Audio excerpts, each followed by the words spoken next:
model, 2014 Isuzu Forward N75.190 Auto, bin rubbish removal lorry spares repair export. Body, white, tipper rubbish. Mileage, 111719. Engine, 5193 cc4 HK1 TCEU5. Transmission, rear-wheel drive. Mechanical summary, starts perfect.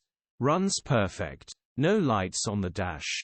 Fully loaded. Automatic gearbox not going past second gear. It was going through the gears perfectly, started messing around, now it will go past second gear. Could be some simple as there's no horrible noises.